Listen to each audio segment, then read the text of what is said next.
Cool. So the idea of this session is it's supposed to be kind of interesting because it's quite late in the afternoon and you're perhaps feeling a bit tired. If you want to throw in a bit of heckle, I'd welcome that. If you've got questions, shoot up your hand, and if I see you, I'll try to ask you what your question is, so you can ask. But anyway, let's start with the elephant in the room there, Bishop Steve. Excuse me. How rude! Unbelievable. Okay. Anyway, we're talking about. I'm working on it. I think about 5 months, and some of you women could understand what I'm talking about. Cool. What I'm actually referencing is something a little bit more serious: the child abuse in the church. So what are we doing as the New Zealand Church in response? Yep. Look, it's the child abuse scandal that we're experiencing not only in New Zealand but throughout the world is one of the greatest sadnesses in my life as a bishop and as a priest and as a Catholic. I'm ashamed of what brother priests have done. And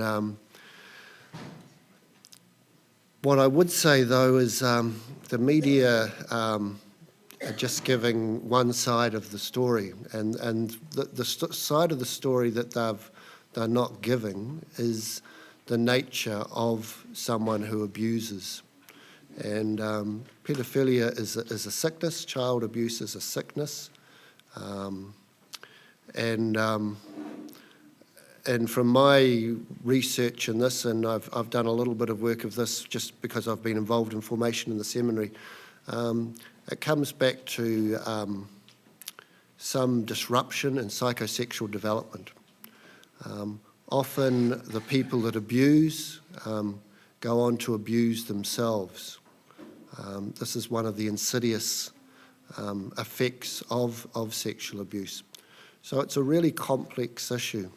As bishop, I've met a number of people who have been abused by priests and religious. And I've had to read their files where cases have been investigated.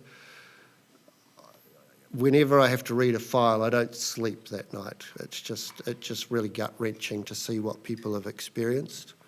And this is why I don't understand why the newspaper wants to print this stuff. I just don't really understand that. There's this voyeurism we have in a society that everyone wants to know the sort of details.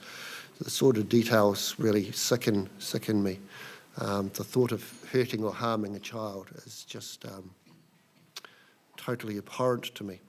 The big thing that I find talking to the victims is how it's impacted on them beyond the abuse, right through to adulthood. And even just with all the recent media coverage, I got a phone call from someone, and he's in his late 80s now. He says, I still cry about what happened to me. So it really is a really thing that destroys people to the core. So what are we doing about it in the church? First of all, we are meeting with the victims, and we're happy to meet with the victims. And for most of them, hearing the story is the most important thing. In fact, with all the media coverage that we've been having at the moment, and there are a group that are deliberately releasing a whole lot of stories to the media so that the government will feel pressured to putting the Catholic Church into the Royal Commission. The Church has already said we are happy to be in the Royal Commission, and we would like the terms of reference extended so that we can be part of it. And we've done that not only as the Catholic Church, but with the heads of all church leaders in New Zealand. So there's another side of the story which is again not being told. In terms of safeguarding, because that's the big issue that you parents want to know, that your kids are safe. So basically, all the priests in our diocese had police checks. Again, most lay people. There's just a few where we're still working on in a couple of parishes, where all the people that are lay people that are working with children or vulnerable adults are also being police checked.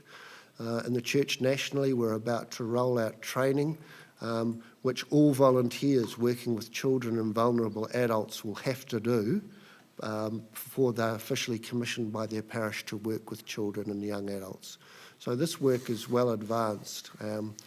In terms of when complaints have been received from the church, we've had a process in place since the early 1990s. In terms of abuse in Hamilton Diocese, I don't think we've had, I just didn't think to look this up, but I'm pretty sure that we haven't had any complaints relating to child abuse this side of 2000. You know, it's historical stuff that we're talking about here. But it really is about, I think, people understanding the nature of those who abuse is really important, because that's how it slipped under the radar in the Catholic Church. And it's also being aware about what's appropriate and not appropriate, and for people to have a look and see and ask the questions if they're not sure. And again, that was the sort of stuff that, because it was a priest involved, people would never question a priest. Those days have got to go. You know, it's about being transparent and open. So it's a terrible blight within the church, from the past in particular, but it's a terrible blight in New Zealand. When the Minister of Children's Affairs, Oranga Tamariki, could say earlier this year that there are 1,000 cases of sexual abuse upheld by Oranga Tamariki in New Zealand last year, and there's no outcry in the media, that's frightening, because that's exactly where the church was 30, 40, 50 years ago, where we sort of like, when people knew about it, but there wasn't an outcry. Cool. Thanks, Bishop Steve. Long answer, sorry. That's okay. Maybe a slightly easier question. I'm sure a question that's been on the lips of many parents. Should I take my child out of Mass if they're crying? What do you reckon? For all you parents with noisy children, and I said this when I was in my previous existence, parish priest of Timaru North, the end of Mass one day, and this day the kids were really going ballistic. I just says, for all you parents with noisy children, will you just chill out? The more you stress about your kids, the more noise they'll make. You know, just chill out. You know, when you come to Mass, the celebration of the Mass, it's our parish family gathering. Family copes with little children, just as you do in your family. But it is that whole sort of thing of not unnecessarily, not getting too uptight about trying to control the kids, because the more you do that, the more the kids are going to rebel. At times, the kids are really going to lose it, and maybe that's a time to pick the kid up and walk up and down the side of the church, or take them out. But don't get stressed about it. You know, it should be just nice and simple. Obviously, there's probably times where it's more apt and that to think about doing that. If it's, you know, really quiet in the Eucharistic prayer, you know, take this all of you and eat it, and the kids going ballistic in the front row, it's probably not a good sort of scene for anyone and concerned in that way, including the parent. But just sneak out and just do what you got to do. But don't stress too much. That's what I say. Sneak out. Yeah, right. Okay. Well, let's delve into some maybe slightly more difficult questions now. I know I've asked this question, and perhaps you have too, I'm not sure. Why are non-Catholics teaching Catholicism in our Catholic primary schools? Yeah, so our Catholic primary schools, we've got to understand that our schools now are no longer just Catholic schools. They are state integrated schools. So that's the arrangement where with the government pay for the day-to-day running of our schools. The church has to pay for the ground the schools are on, and the capital works for the schools. And so we've got this agreement with the government. And so we're only, because of that, only allowed to have, and with the employment laws in New Zealand, so many positions that we can say are tagged positions, which must be held by a Catholic teacher. So particularly in the primary schools, there's only so many, we can only by law employ so many that are tagged as Catholic. Others just, the other positions, people get the job on their merits. Before anyone can teach religious education in our Catholic schools, they either have to be a Catholic or they have to have received permission through me or through my office to teach religious education. So for some of the people that are doing this, they're quite involved in their own church, and so they've got the ability to teach the RE program. We will always ask them to do some Catholic theology papers through the Catholic Institute. Other teachers will say, no, it's not appropriate that this person teaches religious education in our school, and so in that case the school's got to do job sharing with, or teachers swapping classes. So one might go and teach maths in another class while a Catholic comes in.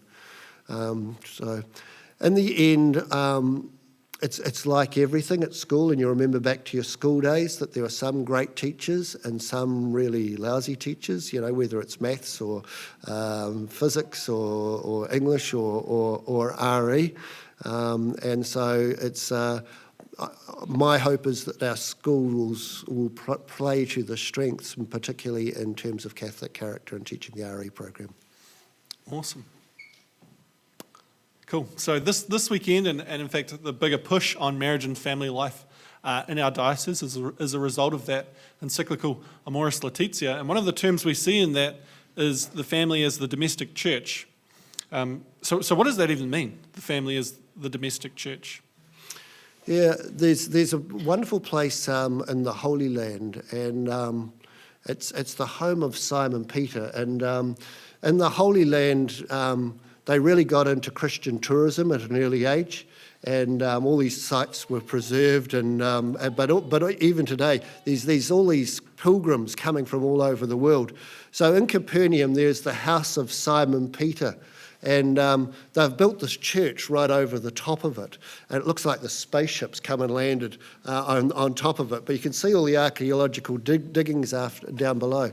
But it's a home, Simon Peter's home, which became a church, you know? And when you think about it, what we do in church is often the sort of things that we do in our homes. You think of the stuff of sacraments: water, bread, wine, oil. It's the stuff of the kitchen, ordinary sort of stuff. You sit round the table, you share the word together, what's been happening in your lives, and the kids talk about what's going on in their lives. And we too break open the word. We reflect on the word.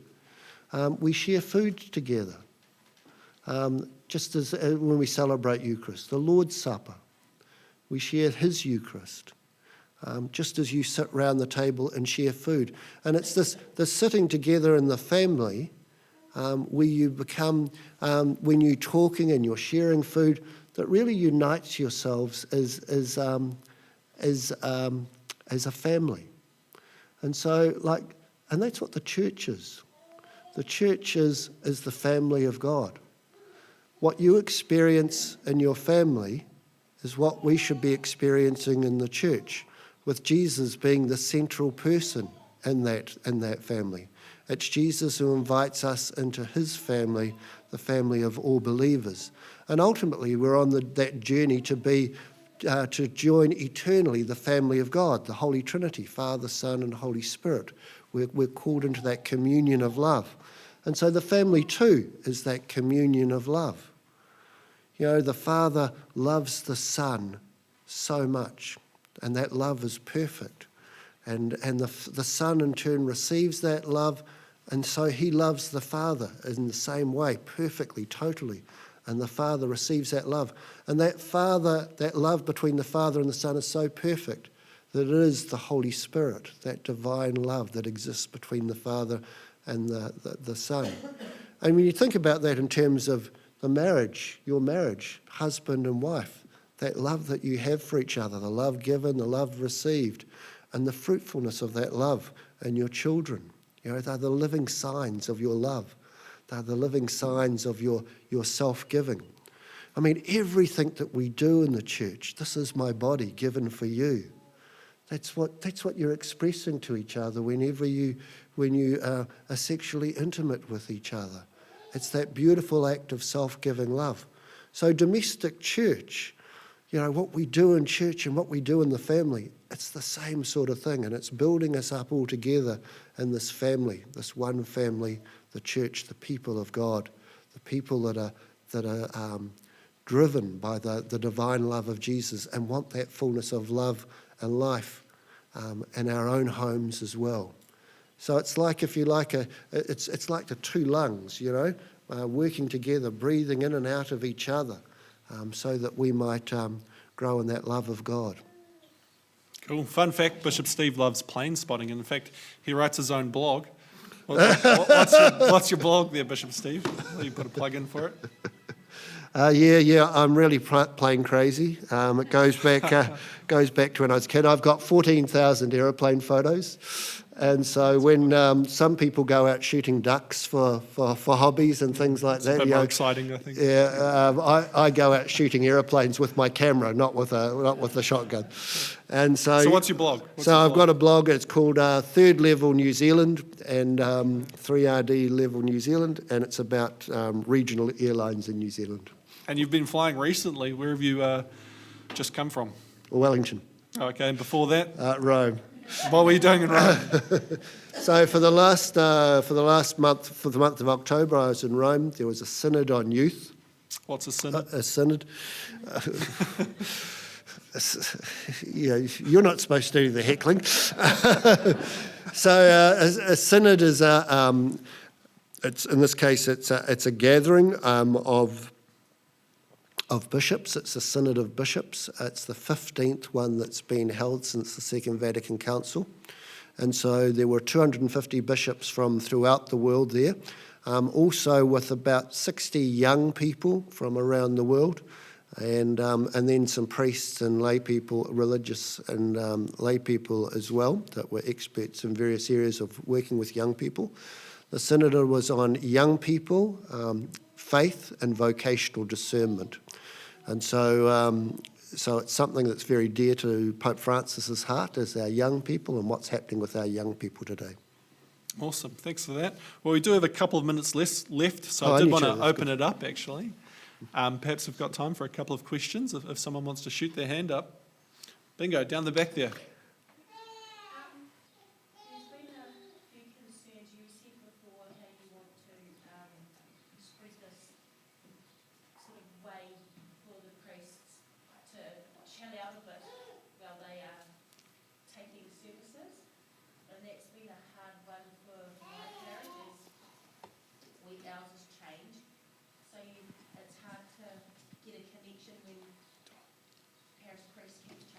And each one is different. The one to the grumpy, and the other chilled back, and so the whole structure is changed continuously.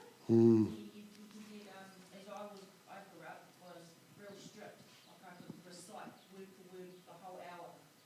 And then you've got ones that are like, now, put your hand up, or sort of, way trying to, I suppose they're trying to come down to the youth a bit more.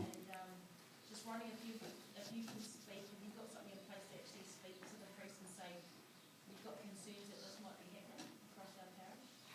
Yeah, it's always a heartache for a parish when a priest changes. It's really nice when, as a bishop, because I often get lots of letters of complaints in my inbox or in my a lot. Yeah. Or in the post, because I still get occasional things through snail mail, but mostly stuff comes through by email now. But it's really neat when I get an email or a letter that says, please don't move our priest, we love our priest. And the priest is supposed to be part of the parish family. And it's not easy when they change, because everyone's different. It's just like... every one of you mums is different. Every one of you, your dads are different. The priest is ordained just not for a parish. He's ordained for the diocese, and there's various times priests are moved to to meet those various needs around the diocese. When I arrived here as the new bishop, and I wasn't allowed to move anyone until I was ordained, but the shifts had already been sorted out, and I went round and visited all the priests, and there were all these priests that were moving, and but over half of them who were supposed to be moving told me, I don't want to move. And one priest told me he'd been moved 5 times in 7 years. It wasn't because he was a bad priest. He was a good priest. He was being moved to fix up problems that were happening, in different places. So it really is quite difficult. But I try to write a letter to the priests every month. At the end of it, I put a little bit of a spiritual fervorino at the end on some sort of issue, often one that I've just heard around the diocese. Just to remind the priests of just how important it is just to really care for the people and just not to go in as if they're the power broker and it's, what I say goes, because that might be fine while they're there and once the parish has got used to them, but then as you say, when they move, it's all different and people don't know where they are. And I don't want people, I don't know where people, I don't want people to be unhurt unnecessarily. So it's about trying to keep that middle ground. And is that my time up? That's time up. Oh, there we go. So, hey, thanks very much. Can't see any other hands stretching up there. Oh, I can see one. Yeah. Just about the young people. Young people. Sorry. I'm not talking about our young people. As you know, as family, I'm not the only one. When kids are at home with us, primary school, okay, we go to church with them. High school is a little bit of fun, but once they turn 18, we don't see them, we can't push them much. And the church also, there's no structure for them to enjoy. And I just want to find out what the parish is doing to help our all teenagers to be involved, enjoy our Catholic Church. Yep.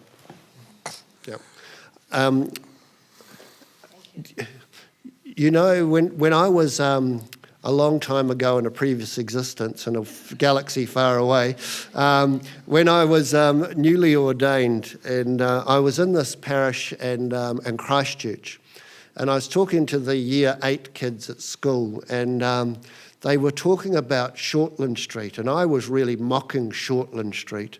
And they says, but Father Steve, that's what we have to be like. And this is the reality, is that, you parents have got the job of being the first teachers of your children in the ways of faith, hope and love. You're the chief formators. And then the schools are supposed to assist in that work. But I would say, going back, this was to 1996 when I was ordained, in 1996, every one of those kids in their lounge room would have had this big square box, and they would have had a remote control. Now the kids have got the square box in their rooms as well, and TV, but more often nowadays, this is forming our young people. And so it's really hard. We can't impose on the kids how you're going to live. All we can do as parents and as church is offer them the best advice and way forward that we can do. And that's really important for the church, to be really attuned to where our young people are, because if we're not aware of where they are, we're not going to be able to talk to them. We're not going to be able to accompany them on the journey. And that's very much what the Synod in Rome was all about. Was about how do we listen to our young people? How do we get alongside them for a start? How do we listen to them? How do we accompany them? How do we lead them to the fullness of the faith? And how do we set their hearts on fire as missionary disciples? And as we were doing all this in Rome, and they used the Emmaus story, and I thought, oh yeah, it's good when the other bishops of the world and the Holy Father agree with what's happening in the Diocese of Hamilton with the With Hearts Burning process. But I mean, that's our challenge. That today it's technology that's forming our kids and so many of their attitudes. And it's not an easy one, because often they're looking at stuff without us being aware of what they're looking at, and we're not hearing the messages that they're hearing. We're not connecting with the networks that they're connecting. And often for us as church, we're not speaking their language. And so that's a real challenge for us. And that's why the likes of that new video series that I'm doing, if you've seen my Facebook page, on the Mass, really short clips using social media, hopefully for the good, just to so that young people can, making the Mass a bit more accessible to them. And, this is more that we've got to do in that regard. One of the ideas that I thought I'd have, and I haven't talked to Hayden about him because I hadn't seen him until last night since I've been back, but I want to do a weekly 1 to 2 minute video clip for the young people of the diocese. I'm going to call it Cura Team, and just talk about the Sunday Gospel in terms of our young people, and just putting that out, and hopefully getting them to really reflect on the scripture readings themselves, and even to do a bit of journaling, but speaking in a way that's going to make sense to them. Awesome. Thanks, Bishop Steve. Let's give him a round of applause. Thanks for being with us this weekend. We'll see you later. Cool. So our next guests, they've been married for 39 years. They've got 39 children. They've got 5 children, in fact, with 3 in heaven. And recently they've won a trip to Europe. So now I'm going to invite forward Mike and Kate Baird. Come on up. Let's give them a round of applause.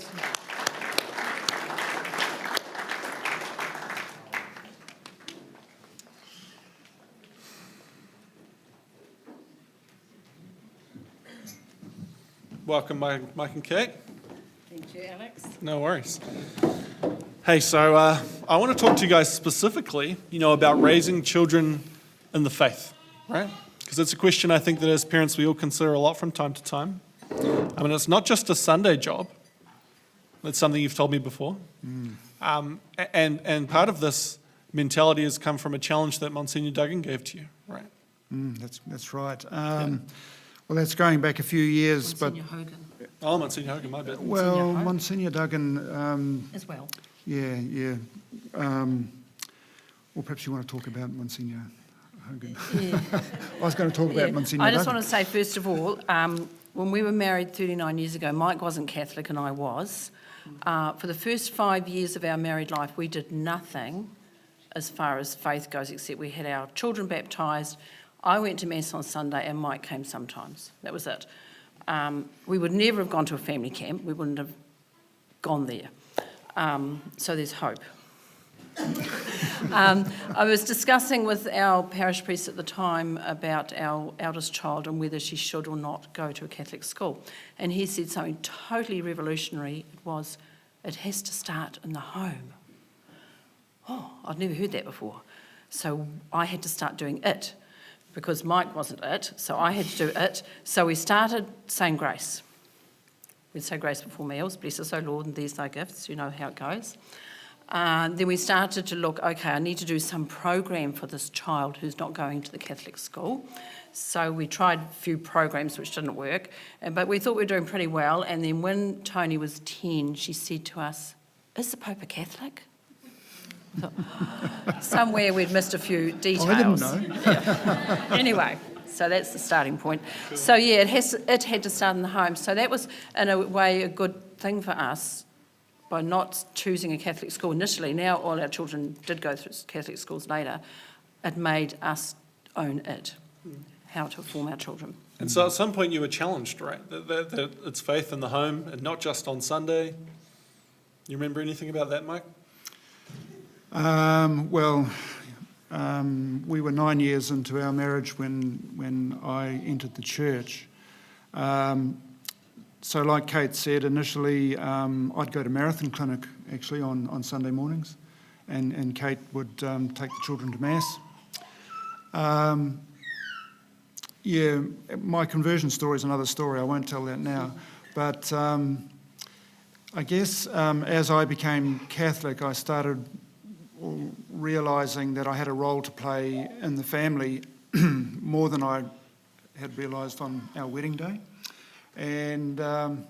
But But that sort of came over the years. It wasn't sort of a light bulb thing. And Kate was very good at encouraging, calling out of me this Catholic fatherhood thing that I really knew nothing about. And so I was learning, we were winging it really. And we made a lot of mistakes. So it was a process. Yeah, it was a process. Cool. And this morning we heard from Chris and Linda about the importance of family prayer, and they told us about their crazy family prayer. You guys have had a bit of experience with perfect family prayer? And imperfect family prayer. Yeah. What we'll share is an experience of about 30 years. So we haven't done all of these things all at once. But we've always heard, Catholics, you've got to pray together. I say, how do you do this thing? We actually learnt a lot by listening to Radio Rima and Focus on the Family with James Dobson. So at some stage we decided, okay, we need to start doing this thing called family prayer. But I think by then you were Catholic, so you were on board. And we decided the best time was to do it straight after dinner.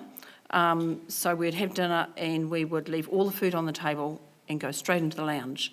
If we cleared the table, someone had to do homework, someone had to make a phone call, someone had to go to the toilet, and we lost them. So we would go into the lounge, we would turn the lights out, light a candle, and then we would have this thing called family prayer. And it sort of evolved and changed over the years, but the basic format was an opening prayer, light the candle, and then spontaneous prayer, getting the children to say a thank you prayer, praying for somebody else, something for themselves. Matthew, who's down the back there with his wife and baby, for 7 years would not say a prayer. He was very stubborn. He would not say a prayer. He would not sing. And then our eldest daughter left home and suddenly he had something to pray for. He would start praying for Tony because she'd gone off to vet college. He's now going to Mass, so he's fine. so it works. It works. Sometimes we would play games, so we would light the candle, opening our prayer time, and then we would get the board games out and we'd play a game. Other times we'd do a thing called Bible charades. We would light the candle, put it over here, and then go off into the other room, get the children's Bible out and work out how to do Bible charades. We're now doing that with our grandchildren. Rosie just loves Zacchaeus. She does it every time she goes into the lounge. She stands on the chair and laughing and she's Zacchaeus up the tree, and we all know what it is. But it's a great way for them to get to know the Bible stories. So those are some of the things we've done for prayer time. Yeah, and family prayer was an arena where I could sort of step up and be head of the household, I guess. I would always start the prayer and close the prayer time. That was my role as dad. And so in hindsight now I can see that's probably the first time that our children saw me praying. It wouldn't have been any other, apart from going to Mass. And, that's a witness, I guess. And it must have, I don't know, I guess I should ask Matthew, but there's something authentic about a dad praying with a mum and praying over the children. And we'd pray about real things that were happening in our family life. I remember for a while we were short of money. And for many whiles we were short of money. So single income family. And I'd been very diligent in swapping all the tyres of our Vatican van around so they all wore at the same level until we needed to replace 4 tyres all at once. And I don't know, it was about $800 or something that we just didn't have. And so we prayed about that in our family prayer time. And so our children would have seen that prayer time wasn't just a pious thing that didn't have any connection with reality. We prayed about real things. And then it was faith building because somehow we got those 4 tyres. And so the kids would see prayer being answered. Great witness. Awesome. So hopefully we've got a few families here today that are going to go home and try family prayer. Hope so. So what did you do? Every day after dinner? Yeah. Just about every day. And because it's so good, it will be hard, it will be challenging. And even now, and there's just the 2 of us at home, we have to remind ourselves, okay, before we rush off and do this and this, we'll go and have family prayer time. And it's always good. always good. Sometimes it's dreadful though. The fruit's always good, but I remember when I had our 5th baby and she'd just cry all through it. Matthew wouldn't say anything and there'd be nothing happening, but it was routine and it was tradition, and this is what our family does. It's sort of how our family breathes, I guess. It's the glue that sticks our family together, family prayer time. But also, it's not just, that's the formal prayer time, but there's other times that we've infiltrated prayer into our lives. This is over 30 years, remember. Before the kids would go to school, we'd all meet in the kitchen, some with their toothbrushes in their mouths, and Mike would say a quick prayer of covering before they go out the door. When we get in the car, I would always, and I still do, I've got a litany of prayer, angel of God, morning offering, praying, covering, protection over everybody. When someone fell over, we'd give them a hug, a sticking plaster, and ask God to heal. So scripture verses, we would teach them the power of scripture again. Poor old Matthew, you're getting picked on. First few days at school, he was scared. There was this little boy there who was scary, and he didn't want to go to school. So I taught him 2 Timothy 1:7. God has not given me a spirit of fear, but a spirit of power, love, and soundness of mind. I said, say this after me. God has not given me a spirit of fear. Matthew said, God has not given me a spirit of fear, but I've got one anyway. No, we're doing it again. So it's just the power of prayer and putting into their lives. Anyway. Awesome. And I think one of the really important things about raising children in the faith is speaking to them about Jesus, right? And not being afraid to say his name. And so what kind of things would you say to your children growing up about Jesus? Oh, Jesus loves you, stuff like that. Songs. But, Kate's just said songs. Because I was a new Christian, actually, not just a new Catholic, children's worship songs really spoke to me, because initially I needed milk. I wasn't ready for meat. And children's worship songs really resonated with me. I remember once cutting the hedge out the back, and it was in the days of Walkmans, and I had a Walkman tape on, and Jesus loves me, this I know, for the Bible tells me so, was playing, and I remember just stopping and weeping. It really penetrated me, and yet it was just a children's song. And so I experienced the power of music, of Christian praise and worship. And so I started playing that sort of music every morning. Every morning when the children got up, I put on tapes, and it would be praise and worship music infiltrating, and that sort of set the atmosphere and the tone in our family. So it'd be the salty tapes, the Donut Man. The Donut Man is Catholic. He's Check converted. out the Donut Man. Yeah. I love donuts. Oh, but yeah, the Donut Man. But American, Krispy Kreme. Who's been visiting BP? Krispy Kreme? I have. No, it's not those. No. The Donut Man. Monique, what else was there? Mugwumps. Salty. There's a all whole lot those. of stuff out and there. And there's so many cool things out there, and you just have it there playing. And we're doing it with our grandchildren now, and they just know it. It's just infiltrating. And the aim is to make our home a sanctuary, because there's enough out there in the world, like Bishop Steve was saying, through their phones and stuff, that's going to assault them and try and drag them away. But we tried to make our home a sanctuary where this is the sort of music that is lifted up. This is the sort of stuff that we do. All right, let's open it up a little bit. Have a think. Is there any questions that you've got for Mike and Kate? Yeah, let's go down the front here. We've got a couple of children, and the oldest one now is 19, and he's got to school from the Christian one. And his dad said that she's the right one to get married. And as far as they said, this is still a church, they've got right, and we're over here, and it's got to be our wedding, it's got to be our. We're like, okay, well, that's not what we've grown up with. That's not what we've brought them up with. We brought them up as Catholic, and they're very directly saying, we're Presbyterian or Protestant, whatever. They're that church, and that's that. And you guys have got it wrong. And they keep asking different questions about the Catholic faith, so we answer those for them. And the questions we've already answered for him a couple of times already. He goes back, and then he comes back a couple of days later with it. But he's still determined that he's going to marry her, and that's right. He's not too worried about that side of things because, well, she's got strong faith, and that's the important part. She's absolutely lovely girl and thoroughly agree with his choice of person and woman. It's great. And the family is beautiful. But there is going to be that tension there that he's going to have to deal with, I think we're going to be fine with it to an extent. But would you have any advice for us or other parents as it gets to that stage in that situation? I think it's also, because at the moment he's seeing the things that they've got in common, and I'd say be encouraged because you've given him a strong foundation and he knows what being Catholic is, and still keep feeding him the Catholic stuff. Lighthouse CDs are really good. Alex will be able to tell you about those. You can go form.org.nz if you're in the Yeah, Fairfield parish. It's all online now. But also, down the track, he's going to have to be faced with things like, do we get our child baptised as a baby? Whereas their church might say, no, you wait till they're adults and they make that decision themselves. So just getting him thinking about those sort of things.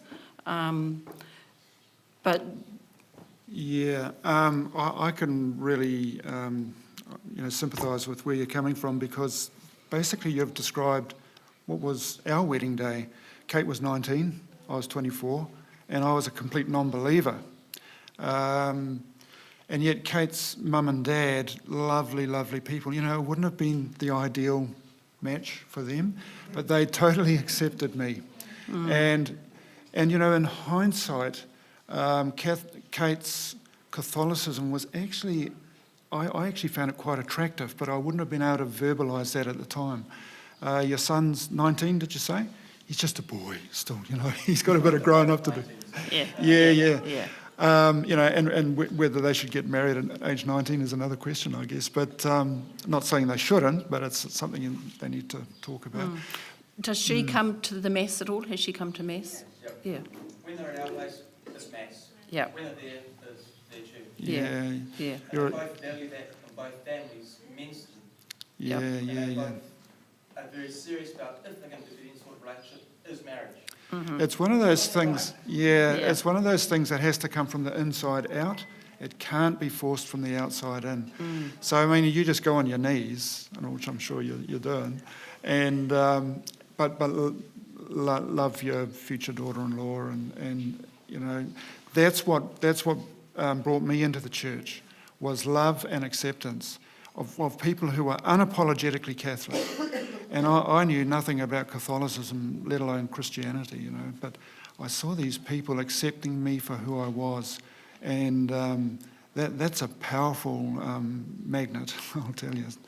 I think you're on the right path. I think you know the answer to your question. Yeah. Cool. So I've got any more questions down there? Yes, there's one down the back. John, yep. How did you develop your children's connection with the parish community? Well, we've stayed with the same parish. We've been in St Matthew's Parish for 36 years. I was pregnant with Monique, so 36 years. So there's that continuity. We've had priests come and go. Some have been challenging, some have been not so challenging. So we taught our children it's loyalty to the parish, not so much the priest. The priest comes and goes. But we got involved. Music. We got involved. Children's liturgy, youth groups. Offertory. And going to weekday masses, Monsignor Duggan, Irish priest, he started 6:30 a.m. masses during Lent, and we had four children at home then. Tim will remember those, Tim Franson.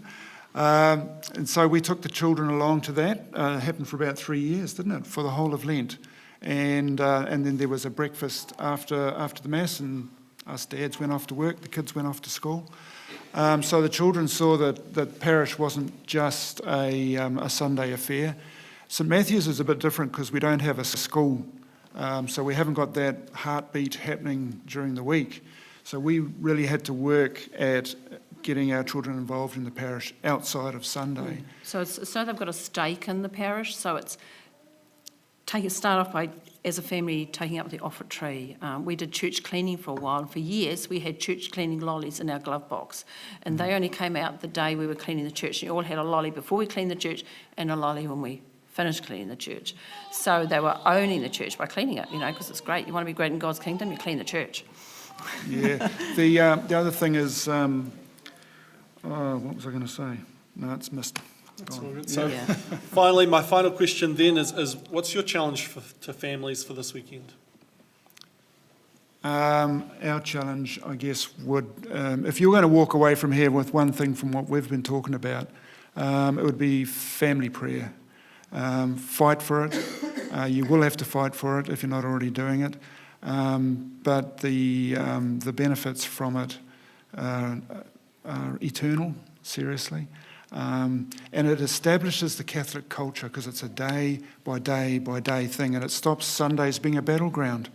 You know, when kids know that it's we're a family that prays, we're Catholic, then it becomes part of the air they breathe, and it just becomes natural as to who they are.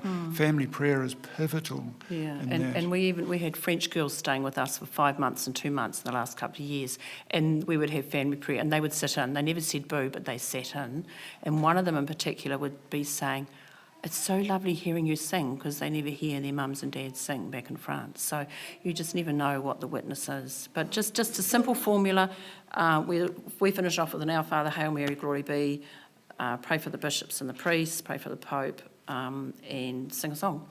And we do miss it occasionally, but we try and make it the norm rather than not the norm. So in the light of that, I've actually brought a selection of candles which are on the table as you go out. Grab a prayer candle and take it away and light it. There's a challenge. Yeah, There's a There challenge. is a challenge. Actually, one other thing I just want to say, Yeah. Alex, the other thing that we've made a point of doing is celebrating the kids' baptism days. You know, we make a big fuss at birthdays, but we have on the calendars so-and-so's baptism day, and suddenly I remember it's their baptism day. We'd get a candle out that I'd usually got one made for them if the original one was died. Yeah, baptism candle. Rush to the supermarket and buy a sponge cake, put jam and cream on it, icing and sugar on the top. Yay. Happy baptism day. So it's just a way of saying, hey, this day is important. Beautiful. Yeah, very cool. Yes, Okay. baby. Yep. Sister-in-law, she gets a special Daughter-in-law. daughter-in-law. Could you talk briefly about technology, and because I know you raised Rebecca in the time of smartphones and YouTube and all those things, and could you just talk about that? Yeah. So what's your opinion on technology? It's great. It's my job, actually. I'm a radio technician. But it's getting back to that thing of your home as a sanctuary. We actually got rid of our TV when Matthew he's our yardstick. He was about 5 or 6. We've got no TV in the house. We would occasionally would bring a TV from home, from work, and we'd have a big treat and have a DVD. Video it was in those days. Tape. Yeah. So it was the whole thing of making home a sanctuary, but we had a 10-year gap, then we had Rebecca. So in those 10 years, the world had changed amazingly. She had this phone and stuff, but we still... I think you had a time rule or something. Yeah, we had a Tell me time about rule. What's your time rule? What time? The time was for Rebecca, so she's at Sacred Heart with her phone glued to her hip. I don't know how she talked to it down there. But the phone had to be switched off, brought into the dining room at 9 o'clock at night. She pushed it every time she'd push it. And she'd just put it on charge in the dining room. And then when she started getting a laptop, same thing, the laptop had to come out as well too, so that her bedroom was a place to sleep and not And you also social media. put checks on the internet and stuff. Yeah, I put a... SurfNet or something, was it? Oh, yeah, it was like a family safe, like a porn blocker, basically. So that made surfing safe at home. It annoyed the heck out of Rebecca because I think it also stopped her putting comments on YouTube or something, but we fixed that. But yeah, it was where I really, as a dad, had to step up and say, hey, there's stuff coming into our home that we don't want in our home. And certainly through technology, it's great. And, you know, that's part of the world, as Bishop Steve has said. But a dad's role especially is to control it. And we have to be the fall guy sometimes. And never argue with a teenager. You'll lose. Just say this is the rule. Full stop. All right, let's give Mike and Kate a round of applause. They'll be hanging around afterwards, so if you've got more questions, thanks guys, you can let them know.